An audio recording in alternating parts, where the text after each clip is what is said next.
नमस्कार। आज का topic mental stress, psychic disorder, disease. This is a condition which occurred nowadays. So many peoples, we can say 95% people, they are suffering from stress। ये शब्द stress तनाव को संकेत करता है। तनाव जो हम सभी के ज़िंदगी में आज की तारीख में 95% लोग स्ट्रेस से सफ़र कर रहे हैं, तनाव से सफ़र कर रहे हैं। और ये एक तरह से मानसिक विकृति, एक मानसिक डिसऑर्डर कंडीशन है, एक परिस्थिति है जो हमें बहुत ही ज़्यादा बीमार कर रखी।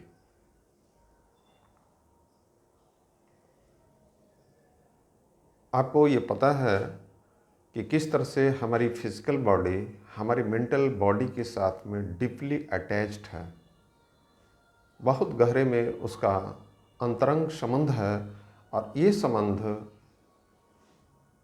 यदि हमारा मन बीमार होता है, जब हमें मानसिक परेशानियों का सामना करना पड़ता है, तो इसका सीधा सीधा संबंध हमारे शरीर के ऊपर परिलक्षित होता है, देखा जाता है।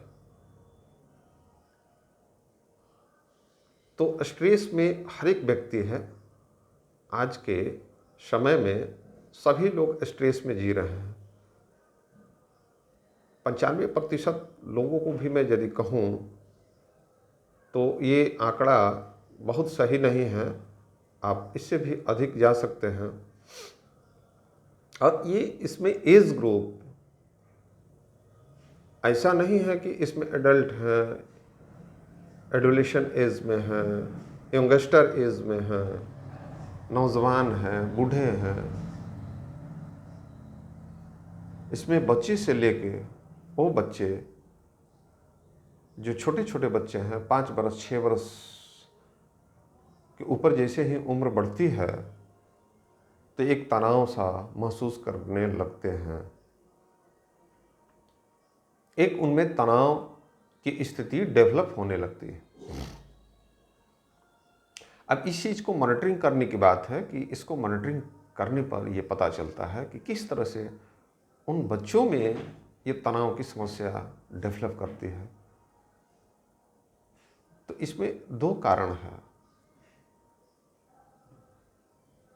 एक हमारा खान पान, जो पूरी हमारी खान पान की जो शैली है, जो खान पान का जो सिस्टम है, वो काफ़ी बदल चुका है।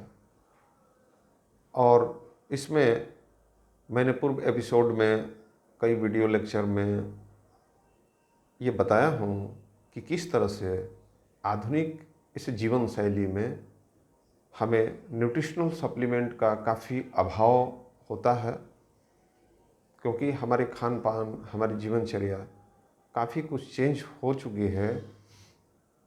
क्योंकि इस युग के साथ में समय अनुसार जो हमारी प्रगति, जो हमारा प्रोग्रेशन है, और ये प्रोग्रेशन एक आधुनिकतावादी समाज में, एक आधुनिकतावादी बाजार में एक दौड़ लगी हुई है, एक दौड़ है।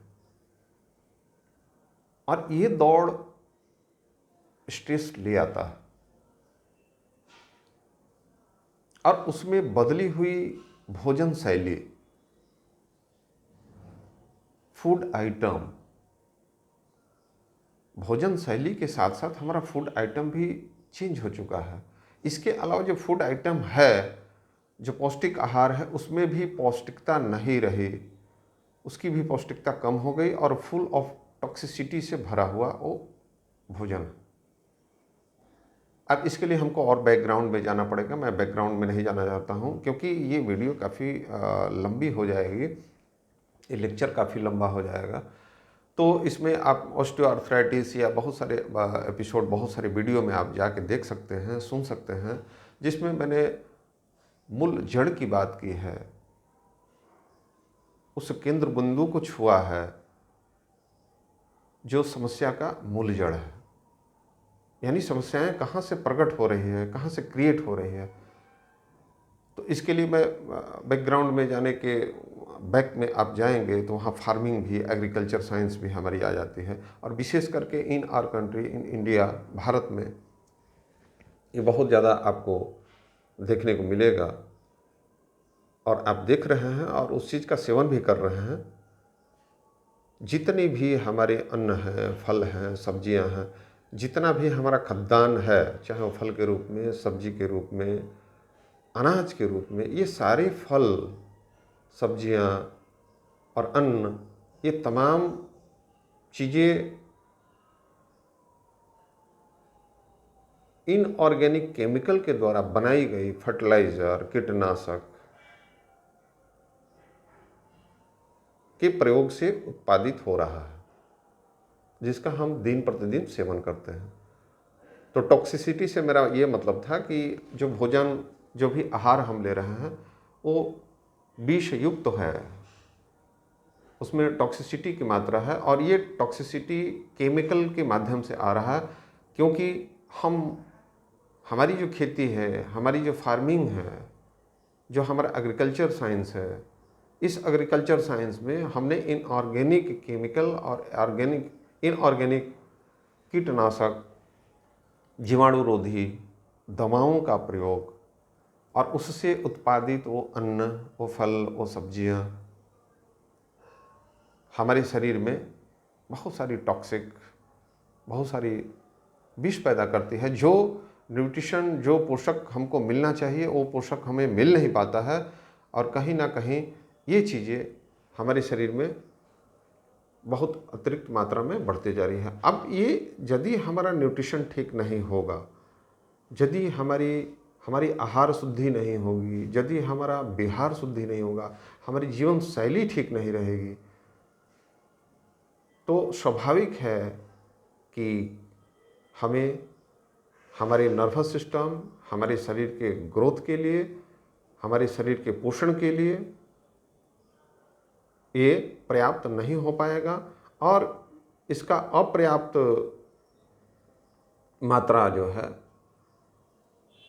और भोजन लेने के बाद भी उसमें जो विषाक्त मात्रा है, जो इनऑर्गेनिक केमिकल के द्वारा उत्पादित जो अन्न है, जो फल है, जो सब्जियां हैं, उसमें जो विष का अंश है, जो टॉक्सिसिटी है, उससे तो हम कहीं ना कहीं वंचित नहीं रह पाते हैं। पेट तो हम भरते ही हैं, खाना हम खाते ही हैं, सब कुछ खा रहे हैं, लेकिन जो न्यूट्रिशनल वैल्यू हमको मिलना चाहिए वो एक नहीं मिल रहा है।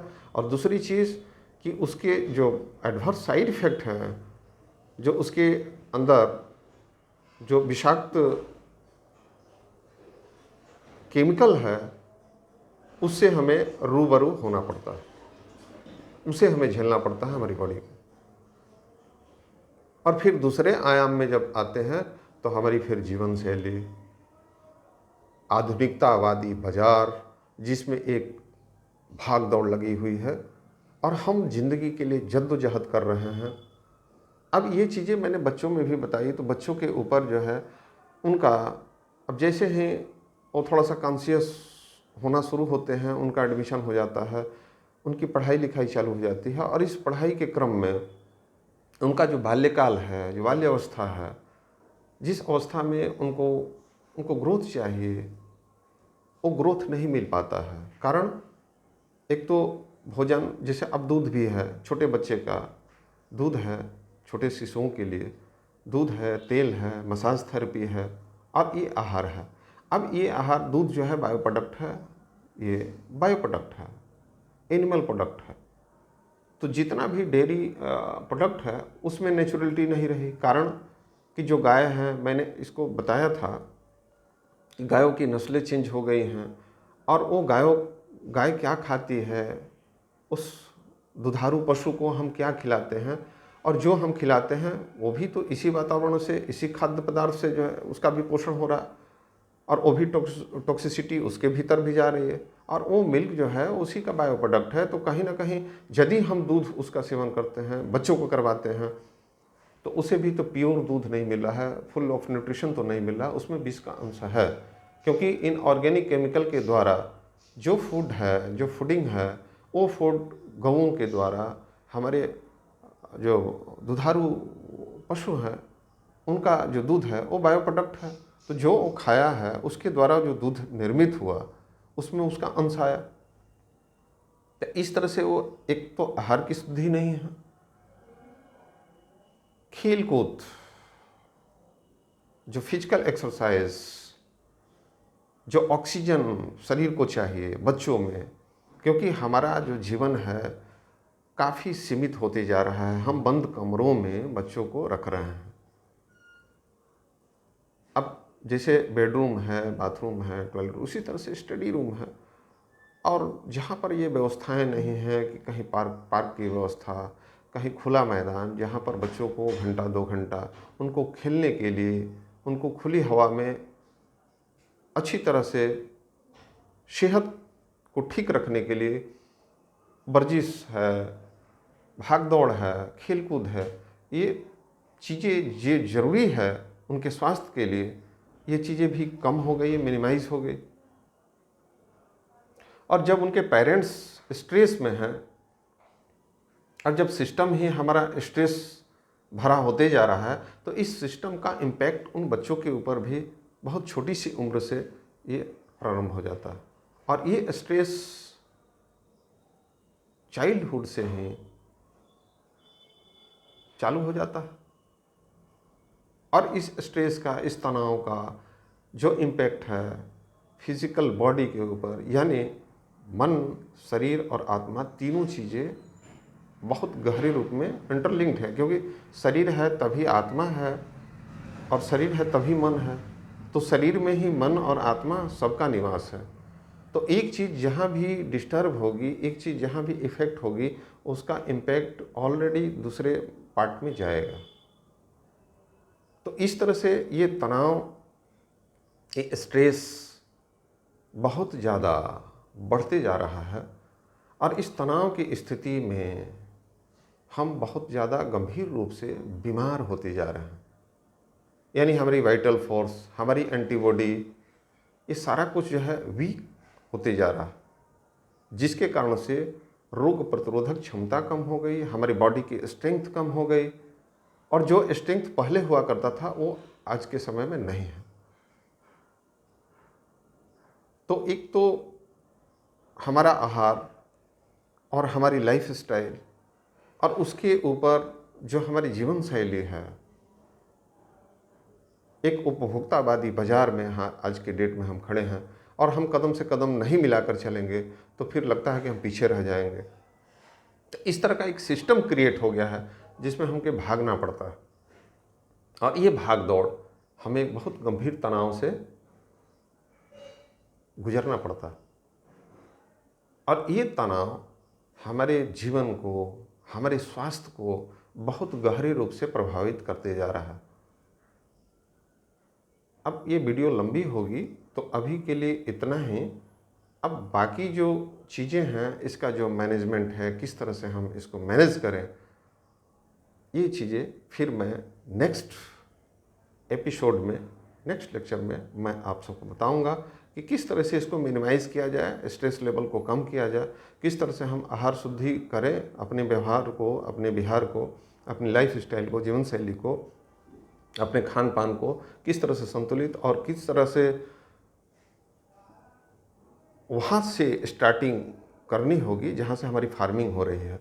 तो इसमें किसानों को भी प्रमोट करना बहुत ज़रूरी है, हमारी एग्रीकल्चर साइंस को समृद्ध करना होगा, हमारे पशुधन को, ये सारी चीज़ें जो है समृद्ध करेंगे, तब जाके वहाँ से मूल जड़ में जब आमूलचूल परिवर्तन होगा, तब जाके इन चीज़ों में हम मिनिमाइज कर पाएंगे, इन चीज़ों में हमें कमी देखने को मिलेगी। अन्यथा हम जिस तरह का जीवन जी रहे हैं, तनावपूर्ण जीवन, सारा कुछ होते हुए एक ज़िंदगी में तनाव है, हैप्पीनेस